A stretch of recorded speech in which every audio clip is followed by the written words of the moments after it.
En manchette aujourd'hui, le dépôt du budget provincial fait réagir et l'Abitibi-Témiscamingue serait parmi les plus impactés par les tarifs américains. Le TVA Nouvelle commence maintenant.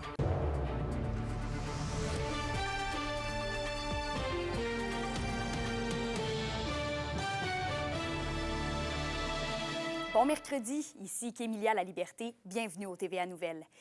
On revient sur le budget provincial dévoilé hier. Plusieurs réactions dans la région. Et Olivier, a commencé par le domaine de l'agriculture qui est touché par des compressions. Effectivement, Kémilia, notamment avec la baisse du Fonds de plan d'agriculture durable, on parle d'un montant de 100 millions sur 5 ans alors que les producteurs de grains réclamaient 250 millions. Il s'agit donc, selon l'UPA, d'une situation défavorable pour les travailleurs du domaine qui sont déjà confrontés aux tarifs douaniers de Donald Trump. Déjà que l'industrie a enregistré une perte de 40,4 de ses revenus nets en 2024. S'ajoute à cela près de la moitié des sommes annoncées au mois de juin pour faire face à la crise agricole qui n'a toujours pas été versée. On parle par exemple d'une somme de 106 millions de dollars au soutien à la lutte au changement climatique. Bref, cette situation risque de forcer des producteurs à faire une croix sur la production de canola, selon Pascal Roux, président régional de l'UPA. Quand même une production qui était quand même assez payante dans notre région. Il y a plusieurs producteurs qui décident de ne pas en semer cette année là, à cause de l'incertitude des marchés, qu'on ne sait pas vers quoi qu'on s'en va. Fait que là, c'était revenu de moins. Là, fait qu'on fait des productions, on va faire des productions moins payantes. Là. Fait que c'est dans ce contexte-là que moi, j'ai peur qu'il y ait beaucoup d'entreprises qui baissent un peu le rapport financier qui ne soit pas si bon. Là. Et Olivier, le milieu communautaire est aussi touché. Oui, Kémélia, bien que le budget propose 1,5 milliard sur 5 ans, il y a tout de même une inquiétude sur la manière dont il sera distribué. Le porte-parole du regroupement d'éducation populaire d'Abitibi-Témiscamingue qualifie ce budget comme étant économique et qui ne prend pas en compte les crises sociales actuelles. Je vous invite à l'écouter à ce sujet. Bien, premièrement, c'est un budget qui est très économique, très axé sur les entreprises, alors qu'on vit des crises quand même sociales super importantes. Là. On parle de crise du logement, puis ce qu'on entend, c'est qu'il y a zéro budget pour le logement social. On parle dans le communautaire, il y a des besoins énormes, puis ce qu'on entend, là, c'est 1 milliard sur 5 ans, mais on ne sait pas comment que ça va être distribué. Fait que, grosse inquiétude là-dedans. Kémélia, je vous reviens ce soir avec plus de réactions concernant le budget. Super, merci Olivier. Au plaisir. Et ensuite, l'Association des locataires de l'Abitibi-Témiscamingue s'insurge que le budget Girard ne prévoit aucun nouvel investissement pour la réalisation de logements sociaux. Pour l'organisme, c'est plus qu'une grande déception, c'est un manque de respect et d'engagement envers les locataires.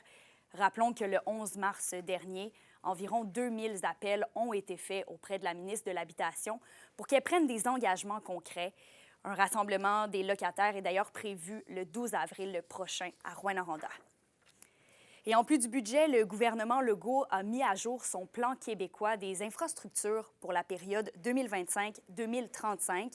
Et dans la région, le cabinet de la ministre responsable des aînés nous confirme que le projet d'une maison des aînés à Palmarol est toujours inscrit dans le plan, avec une contribution gouvernementale d'un peu plus de 34 millions de dollars. Et pour ce qui est de l'agrandissement et de la réfection de l'hôpital à Amos, le plan indique que le projet est toujours dans sa phase de planification. Et toujours en économie, l'Abitibi-Témiscamingue pourrait être la 4e région la plus touchée au Québec face aux tarifs américains décrétés par l'administration Trump, selon un nouveau rapport publié par Desjardins. Et c'est en raison de la forte présence des industries minières et forestières sur le territoire. La coopérative affirme par contre que la région s'en tire mieux qu'ailleurs au Québec, du fait en partie que l'industrie manufacturière, hautement touchée par les tarifs, ne représente qu'une fraction de l'économie régionale. Par contre, ça, c'est vraiment juste l'effet direct. Donc, quand on regarde la destination des biens fabriqués dans la région, c'est ailleurs au Québec. Par contre, si on exporte vers la Côte-Nord, qui est à côté, ou le nord du Québec, bien, puis eux exportent beaucoup vers les États-Unis. Donc, en second tour, on serait un peu plus affecté là, par les tarifs. Donc, l'effet direct est moindre, mais indirectement, dans les effets de second, troisième tour, là, on pourrait être affecté un peu plus. Et 2 nouveaux fonds étudiants en mémoire de Gérard Jerry Legault ont été annoncés ce matin à l'UQAT. Bien connu de la communauté d'affaires d'Amos, M. Legault est décédé le 20 août dernier d'un tragique accident d'hélicoptère dans la réserve Faunay-Clavérandrie. L'entreprise McMinn, dont il était propriétaire, s'associe à la fondation de l'UQAT et à celle du Cégep de l'Abitibi-Témiscamingue pour la création de 2 bourses académiques. Une bourse d'excellence de 2 000 $ sera remise à un étudiant ou une étudiante de l'UQAT inscrit en génie minier ou inscrit à un programme de recherche en mines et environnement. Et une bourse de persévérance de 1 000 $ sera aussi remise à un étudiant du campus d'Amos. On voulait honorer la mémoire de Jerry Legault, qui est fondateur de plusieurs entreprises en Abitibi sur le territoire. Puis sa mission éducative aussi qu'on voulait honorer là-dedans. Donc, et la persévérance. Donc 50 000 pour l'UQAT, 25 000 pour le Cégep. En créant ces fonds-là à sa mémoire, c'est vraiment une belle façon de le garder vivant avec nous. Bien, c'est sûr que nous, avec un don de cette ampleur-là, c'est un don, les sommes sont capitalisées, c'est avec l'usufruit, c'est-à-dire avec les intérêts qu'on donne, le 2 000 $. Donc, c'est un don qui est pérenne dans le temps. Fait que c'est vraiment un geste significatif parce qu'à chaque année, on va donner, c'est ça, un 2 000 $ en bourse à un étudiant ou une étudiante dans le secteur des mines et de l'environnement. Et avec les élections fédérales qui sont lancées depuis maintenant 4 jours, on s'est demandé quelles sont les priorités de nos grandes villes de la région. Alexandre Cabana a rencontré quelques maires et mairesses. On écoute son reportage. 34 jours avant le jour J. Pour les maires et mairesses des villes d'Amos, de Rouyn-Noranda et de Val-d'Or, il est clair que le gouvernement canadien n'est peut-être pas le palier avec lequel on travaille le plus souvent. Reste que les besoins augmentent et s'aggravent. Pour les représentants des municipalités à qui j'ai parlé aujourd'hui, il est clair que le travail avec le gouvernement canadien sera appelé à augmenter dans les prochaines années et, on l'espère, à se simplifier. Qu'est-ce qui est important pour nous dans le monde municipal, c'est vraiment que le monde fédéral soit le plus décentralisé possible. Donnez-nous les moyens et laissez-nous gérer avec des programmes qui sont agiles, qui sont simples, qui vont nous permettre de faire les projets à notre saveur, à notre odeur, en réalité avec notre terrain, avec notre monde. Tout ce qui est là, sécuriser les berges. À Amos, on a une problématique avec la rivière Aricana. Ça, le gouvernement fédéral a un impact là-dedans. Ça, c'est sûr que c'est un projet qui nous tient à cœur. La crise du logement est d'ailleurs revenue à chaque conversation. C'est sûr que en matière de logement, ça serait le fun que le gouvernement fédéral soit beaucoup plus agile et qu'il délie les bourses, là. On a besoin de créer du logement. Qualité de l'air, assainissement des lacs et travaux de verdissement. Bref, Rouyn-Noranda continue de mettre l'accent sur l'environnement. Tout ce qui concerne l'environnement, le verdissement, bien, clairement, on souhaite de l'aide du fédéral, donc ce serait une priorité.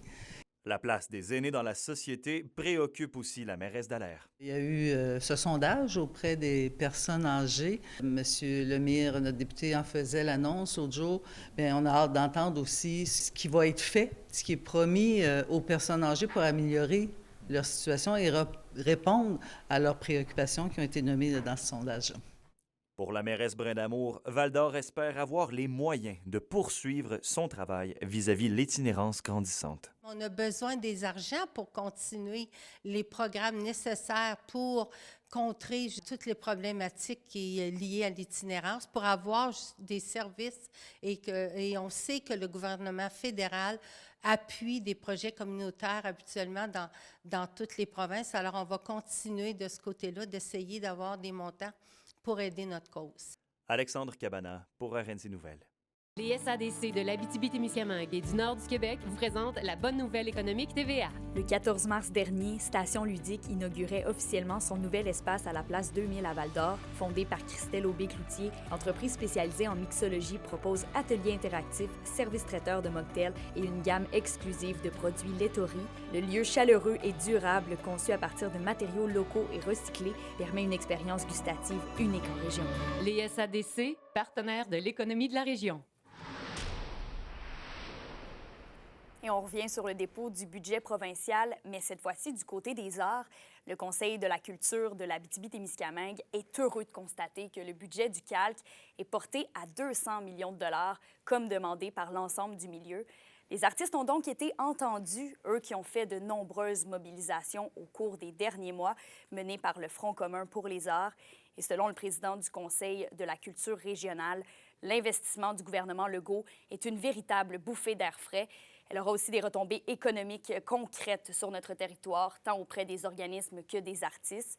Et les préoccupations demeurent, par contre, pour le financement des musées et celui des conseils régionaux de la culture. La question du jour TVA, une présentation de Mobilier Bélan qui vous offre depuis plus de 50 ans un service de qualité et un grand choix de matelas, mobilier, électro au prix compétitif que vous recherchez. À la question du jour, on vous demande, trouvez-vous que le milieu culturel de la région est suffisamment subventionné? Pour voter et commenter, rendez-vous au tvaabitibi.ca.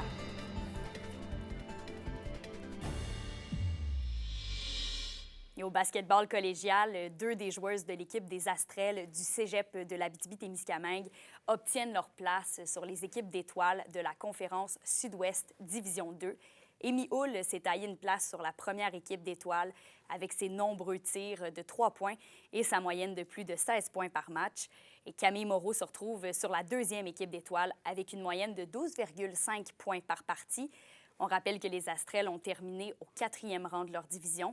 Elles disputeront les quarts de finale du championnat de conférence vendredi soir du côté de Montréal.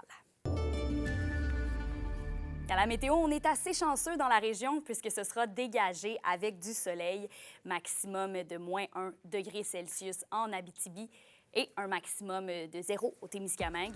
Et pour ce soir et cette nuit, on aura toujours un beau ciel dégagé, des températures autour de moins 13 plus au nord et de moins 10 plus au sud. Encore une fois, merci d'avoir été avec nous ce midi. On se donne rendez-vous ce soir pour un autre bulletin. D'ici là, passez une magnifique journée.